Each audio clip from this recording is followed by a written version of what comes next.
కొంత గాలులు వీస్తూ ఉన్నాయి. ఇప్పటికే అది దిత్వా తుఫాన్ సంబంధించి ప్రభావం కనిపిస్తోంది. నెల్లూరు జిల్లాలో కూడా వర్షాలు కురుస్తున్నాయని చెప్తున్న నేపథ్యంలో తిరుపతిలో సిచ్యువేషన్ ఏంటి సురేష్? సో తిరుపతిలో ఎటువంటి వాతావరణ అధికారులు హెచ్చరికలు జారీ చేశారు? ప్రెజెంట్ వర్షాలు కురుస్తున్నాయా? అక్కడ అప్డేట్స్ ఎలా ఉన్నాయి? వెదర్ అప్డేట్స్ సంబంధించి అధికారులు ఏం చెప్తున్నారు? మన చిత్తూరు జిల్లా వ్యాప్తంగా అయితే ప్రస్తుతానికి ఇంకా వర్షపాతం నమోదు కాలేదు. అయితే రైతులు ప్రజలు కూడా కొంత భయాందోళనకు గురవుతున్నటువంటి పరిస్థితి ఉంది. అయితే ముంతా తుఫాను మించినటువంటి నష్టాన్ని ఇంకా పోడ్చుకు ముందుగానే మరొక తుఫాను ముంచుకొస్తున్నటువంటి భయం మాత్రం జిల్లాలో వ్యక్తం అవుతుందని చెప్పాలి. అయితే ఇప్పుడు ఏదైతే దిత్వా తుఫాను విజృంభిస్తున్నటువంటి విధానం చూస్తుంటే మరింత భయాందోళనకు లోనవుతున్నారు, ముఖ్యంగా రైతులని చెప్పాలి. ఎందుకంటే గతంలో కురిసినటువంటి వర్షానికి తీవ్ర నష్టాన్ని చూసినటువంటి రైతులు ఈ తుఫాను ఎంత మేరకు నష్టాన్ని కలిగిస్తుంది అన్నటువంటి భయాందోళన మాత్రం ఉన్నారని చెప్పాలి. అయితే ముఖ్యంగా ఉమ్మడి చిత్తూరు జిల్లా వ్యాప్తంగా కూడా ఇప్పటికే చిత్తూరు, అన్నమయ్య జిల్లాని రెడ్ జోన్ గా కూడా ప్రకటించినటువంటి పరిస్థితి ఉంది. తిరుపతి కూడా ఈ యొక్క వర్షపాతం అధిక మొత్తంలో కూడా ఇక్కడ కురిసేటువంటి పరిస్థితి ఉందంటూ కూడా వాతావరణ శాఖతో తెలియజేసినటువంటి పరిస్థితి ఉంది. అయితే తమిళనాడుకు సరిహద్దుగా ఉన్నటువంటి నగిరి, పుత్తూరు, అదే రకంగా చిత్తూరు రూరల్ మండలాలైనటువంటి యాదమర్రి ఇలాంటి ప్రాంతాల్లో కావచ్చు, ఇటు శ్రీకాళహస్తి, తడ, ఈ రకమైనటువంటి సత్తివేడు ఈ యొక్క మండలాలంతా కూడా పూర్తి స్థాయిలో అధిక మొత్తంలో ఈ యొక్క ప్రభావం మాత్రం మొదటగా ఈ యొక్క మండలాల్లో తాకేటువంటి పరిస్థితి ఉందంటూ కూడా వాతావరణ శాఖ అధికారులతో తెలియజేస్తున్నారు. జిల్లా యంత్రాంగం మాత్రం పూర్తిగా అప్రమత్తం చేస్తున్నారు. ప్రజలంతా కూడా ముఖ్యంగా రైతులను కూడా అప్రమత్తం చేస్తున్నారు. లోతట్టు ప్రాంతాల్లో ఉన్నటువంటి ప్రజలు కావచ్చు, ఏదైతే పాత భవనాల్లో నివసించేటువంటి ప్రజలు కావచ్చు, అంతా కూడా అటువంటి భవనాల్లో ఖాళీ చేసి సురక్షితమైనటువంటి ప్రాంతాలకు వెళ్లాలంటూ కూడా అధికారులతో తెలియజేశారు. ఇప్పటికే పునరావాస కేంద్రాలు కూడా సంసిద్ధం చేసుకుంటున్నట్టుగా కూడా జిల్లా యంత్రాంగం తెలియజేస్తుంది. ఎందుకంటే ఈ యొక్క తుఫాన్ ఏదైతే ఇప్పుడు నమోదవుతున్నటువంటి తీవ్రత చూస్తూ ఉంటే దీన్ని మరింత జాగ్రత్తగా కూడా జిల్లా యంత్రాంగం మొత్తం కూడా అప్రమత్తంగా ఉండాల్సిన పరిస్థితి ఉంది. కాబట్టి పూర్తి స్థాయిలో అధికారులతో అప్రమత్తంగా ఉన్నారని చెప్పాలి. జిల్లా ప్రజలను కూడా అప్రమత్తం చేస్తున్నారు. ఏదైతే ముఖ్యంగా లోతట్టు ప్రాంతాలు ఇప్పటికే గడిచిన నెలగా కూడా అనేక 2-3 తుఫాన్లు వచ్చాయి. తర్వాత సాధారణ వర్షపాతం కూడా అప్పుడప్పుడు నమోదైనటువంటి నేపథ్యంలో ఇప్పటికే చెరువులు, కుంటలన్నీ కూడా పూర్తిగా నిండి ఉన్నటువంటి పరిస్థితి. ఇప్పుడు తేలికపాటి వర్షం పడినా కూడా ప్రవాహం ఉన్నది చాలా ఈజీగా ఉంటుంది. ఈ నేపథ్యంలో అధిక నష్టం కూడా కలిగేటువంటి పరిస్థితి ఉంటుంది. కాబట్టి జిల్లా ప్రజలంతా కూడా మెలకువలతో వహించాలి.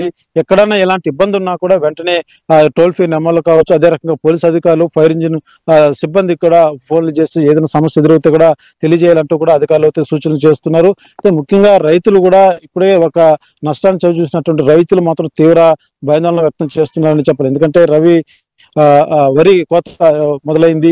ఇట్లాంటి తరుణంలో ఒకసారిగా కోతలు చేసేటువంటి క్రమంలో మరొక తుఫాన్ రావడం, ఇది ఎన్ని రోజులు దీని ప్రభావం చూపిస్తుంది, ఏ మేరకు నష్టాన్ని కలిగిస్తున్నట్టు భయంలో మాత్రం రైతులు ఉన్నారని చెప్పాలి. అయితే ఇటు మదనపల్లిలో కూడా ఇదే తరహా పరిస్థితి కనబడుతుంది. ఎందుకంటే ఇటు చిత్తూరు, ఇటు మదనపల్లి, అన్నమయ్య జిల్లా ఈ రెండు కూడా రెడ్ జోన్ లో ఉన్నటువంటి పరిస్థితి. ముఖ్యంగా చెన్నైలో నమోదైందంటే ఈ యొక్క పరిసరాలు మొదటగా చిత్తూరు సరిహద్దు ప్రాంతంలోనే ఆ యొక్క ప్రభావం మొదటగా పడుతుంది. ఆ తర్వాత జిల్లా అంతా కూడా విస్తరించేటువంటి పరిస్థితి ఉంటుంది. అయితే వాతావరణ శాఖ తెలియజేసినట్టుగా మోసారి నుంచి భారీ వర్షపాతం మాత్రం ఉమ్మడి చిత్తూరు జిల్లా వ్యాప్తంగా పడేటువంటి పరిస్థితి ఉంది. ఉదయం నుంచి కూడా పూర్తిగా సూర్యుడి కంటి కనపడినటువంటి పరిస్థితి, మొత్తం కూడా ఒక మబ్బుని, నీడని అలుముకునిందని చెప్పాలి. ఇటు చిత్తూరు జిల్లాలోను, అన్నమయ్య జిల్లా, అదే రకంగా తిరుపతిలో కూడా ఇదే వాతావరణం కనబడుతుంది. తేలికపాటి గాలులు మాత్రం ఇస్తున్నాయి. ఇంకా పూర్తిగా వర్షపాతం నమోదు కాలేదు. అంటే గంటకు మాత్రం ఎప్పుడు ఈ యొక్క దిత్వా తుఫాన్ ఎఫెక్ట్ ఎప్పుడు జిల్లా మీద పడుతుందో అన్నటువంటి భయాందోళనలో ప్రజలు ఉన్నారు. జిల్లా యంత్రాంగం మాత్రం సంసిద్ధంగా ఉందని చెప్పాలి. Manoj, right, thank you Suresh and thank you guys. So మొత్తంగా నెల్లూరు, తిరుపతిలో ఇప్పటికే ఆకాశం అంతా మేఘావృతమైంది, గాలులు వీస్తున్నాయి, చిరుజల్లు కూడా కురుస్తూ ఉన్నాయి. సో పలు హెచ్చరికలను కూడా జారీ చేశారు వాతావరణ శాఖ అధికారులు. మోంతా తుఫాన్ ప్రభావం నుంచి అక్కడ రైతులు, సామాన్య ప్రజలు బయటపడక మునిపే మరోసారి దిత్వా రూపంలో మరొక భారీ తుఫాన్ బయలుదేరింది. అది సోమవారం రోజున, అంటే రేపటి నుంచి కూడా, ఈ రోజు ఆల్రెడీ చిరుజల్లు కురుస్తున్నాయి, రేపటికల్లా అవి భారీ వర్షాలుగా మారే అవకాశం ఉంది.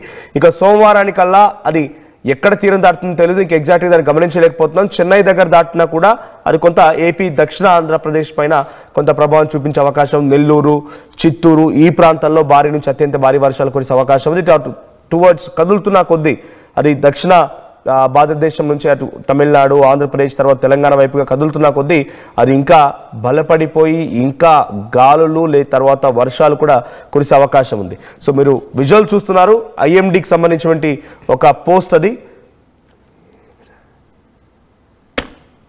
సో ఎలా మూవ్మెంట్ ఉంది దిత్వా తుఫాన్కి సంబంధించి అనేది మనం ఆర్టీవీ స్క్రీన్ పై చూస్తున్నాం. దాంట్లో ఐఎండీ వాతావరణ శాఖ అధికారులు ఇచ్చిన హెచ్చరికలకు సంబంధించి అది స్క్రోల్ చేయండి ఇంకా.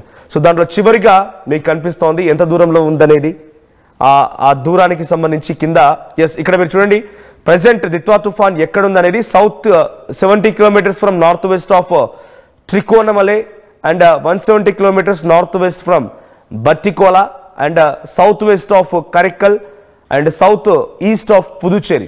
సుమారుగా పుదుచ్చేరి నుంచి 450 కిలోమీటర్ల దూరంలో ఉంది. సో అటు చెన్నై నుంచి కూడా సుమారుగా 500 కిలోమీటర్ల దూరంలో ప్రెసెంట్ ఈ దిత్వా తుఫాన్ కేంద్రీకృతమైంది. సో అటు ఏపీ డిజాస్టర్ రెస్పాన్స్ అధికారులు కూడా ట్వీట్ చేశారు ఈ అంశం పైన. ఒకసారి వాళ్ళు ఎటువంటి హెచ్చరికలు జారీ చేశారో ఆ ట్వీట్ కూడా చూద్దాం. సో అటు ఆంధ్రప్రదేశ్ స్టేట్ డిజాస్టర్ మేనేజ్మెంట్ సంబంధించిన ట్వీట్ చూస్తే రేపు తెల్లవారుజామునకు తీవ్ర వాయుగుండంగా మారి అది తమిళనాడు, పుదుచ్చేరి, దక్షిణ ఆంధ్రప్రదేశ్ పైన దక్షిణ కోస్తాంధ్ర తీరాలకు చేరుకునే అవకాశం. దీని ప్రభావంతో ఇవాళ చిత్తూరు, తిరుపతి జిల్లాలో అక్కడక్కడ భారీ వర్షాలు కురిసే అవకాశం ఉంది. ప్రకాశం, నెల్లూరు, కడప, అన్నమయ్య జిల్లాలో కూడా మోస్తారు నుంచి భారీ వర్షాలు కురిసే అవకాశం ఉంది. ఆ తర్వాత బాపట్ల, పల్నాడు, కర్నూలు, నంద్యాల, అనంతపురం, శ్రీ సత్యసాయి జిల్లాలో కూడా తేలికపాటి నుంచి మోస్తారు వర్షాలు కురిసే అవకాశం ఉన్నట్టుగా వాతావరణ శాఖ అధికారులు హెచ్చరికలు జారీ చేస్తున్నారు. సో వాతావరణ శాఖ అధికారుల హెచ్చరికల్ని పాటిస్తూ ఎప్పటికప్పుడు పరిస్థితి అంచనా వేస్తూ మీకేదైనా సమస్యలున్నా అధికారులకు తెలియజేస్తూ కొంత ప్రయత్నం చేయండి. సో ప్రెసెంట్ సిచ్యువేషన్ కొంత ఎక్స్ట్రీమ్గా ఉంది. సో దిత్వా తుఫాన్ అది మళ్ళీ తీరం వైపుగా దూసుకొస్తున్న సమయానికల్లా ప్రచండ గాలులు వేయడంతో పాటుగా భారీ నుంచి అత్యంత భారీ వర్షాలు కురిసే అవకాశం ఉంది. సో ఈరోజు నెల్లూరు మరియు చిత్తూరు జిల్లాలో తేలికపాటి నుంచి మోస్తారు వర్షాలు కురిసే అవకాశం ఉంది. రేపు భారీ నుంచి అత్యంత భారీ వర్షాలు కురిసే అవకాశం ఉంది. సో కొంత జాగ్రత్తగా ఉండండి. మరి ముఖ్యంగా రైతులు చేతికి అంత వచ్చినటువంటి పంట చివరిగా మళ్ళీ ఇటువంటి గాలుల కారణంగానో వర్షాల కారణంగానో తీవ్రంగా నష్టపోయే కంటే మునిపే సాధ్యమైనంత వేగంగా ఈరోజు సాయంత్రానికల్లా పంట మొత్తాన్ని కూడా చేజిక్కించుకునే ప్రయత్నం చేయండి. పంటని హార్వెస్ట్ చేయండి, లేదంటే కొంత ఇబ్బంది పడే అవకాశం ఉంది. సో వాతావరణ శాఖ అధికారుల హెచ్చరికలు పాటించండి. ప్రజెంట్ దీని ప్రభావం ఎక్కువగా ఆంధ్రప్రదేశ్లోని చిత్తూరు, నెల్లూరుపై కనిపిస్తోంది. రేపు ఇది మరింతగా పెరిగే అవకాశం ఉంది. ఇక తెలంగాణలోని రంగారెడ్డి, మహబూబ్ నగర్, ఉమ్మడి జిల్లాల్లో కూడా ఈ రోజు భారీ నుంచి అత్యంత భారీ వర్షాలు కురిసే అవకాశం ఉంది.